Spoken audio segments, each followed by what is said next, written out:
आकाशवाणी मध्य प्रदेश से प्रस्तुत हैं प्रादेशिक समाचार। नमस्कार, समाचारों के साथ मैं दीपा सिंह। प्रधानमंत्री नरेंद्र मोदी ने कहा है कि भारत और सऊदी अरब की क्षेत्र में शांति और स्थिरता की रक्षा करने में स्वाभाविक रुचि है।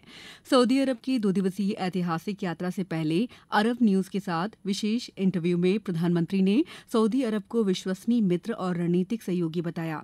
वहीं प्रस्थान वक्तव्य में प्रधानमंत्री मोदी ने कहा कि भारत सऊदी अरब के साथ अपने लंबे और ऐतिहासिक संबंधों को बहुत महत्व देता है, जिनमें हाल के वर्षों में रणनीतिक प्रगाढ़ता और गति आई है।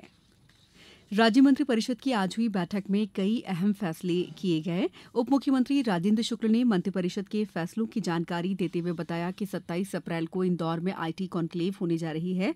इसके अलावा इनमें ग्वालियर में करीब 350 एकड़ भूमि में टेलीकॉम मैन्युफैक्चरिंग जोन बनाना भी शामिल है। इसमें टेलीकॉम से जुड़े सभी उपकरण बनेंगे और टेलीकॉम सेक्टर की बड़ी कंपनियां निवेश करेंगी। पिछले दिनों गांधी सागर अभयारण्य में 2 चीतों के पुनर्स्थापन का बहुत ही सफल प्रयोग हुआ है।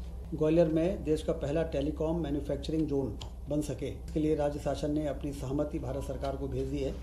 गेहूं उपार्जन 50 लाख मीट्रिक टन हो चुका है। इसमें जो हमारा समर्थन मूल्य है 2425, उसके बाद किसानों ने बहुत बढ़ चढ़ के और बड़ी प्रसन्नता के साथ अपनी उपज को खरीदी केंद्रों में पहुंचाया है। इसकी जानकारी और चर्चा कैबिनेट में हुई है। केंद्रीय सामाजिक न्याय और अधिकारिता मंत्री डॉक्टर वीरेंद्र कुमार ने कहा है कि देश के अंतिम छोर तक के व्यक्ति को आर्थिक, सामाजिक और शैक्षिक रूप से सशक्त किए बिना वास्तविक विकास की कल्पना नहीं की जा सकती।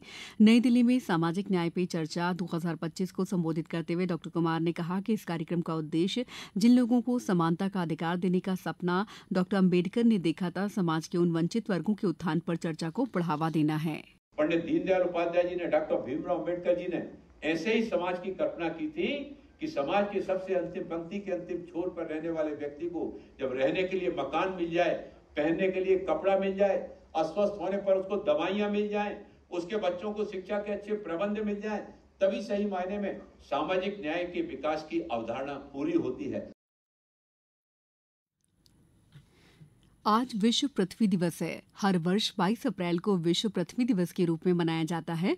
विश्व पृथ्वी दिवस मनाने का उद्देश्य पूरे विश्व में पृथ्वी को बेहतर बनाने के बारे में जागरूकता फैलाने और लोगों को पर्यावरण संरक्षण के लिए प्रोत्साहित करने और लोगों को अंतर्राष्ट्रीय स्तर पर एकजुट कर पर्यावरण संरक्षण हेतु अपना सहयोग देने के लिए प्रेरित करना है।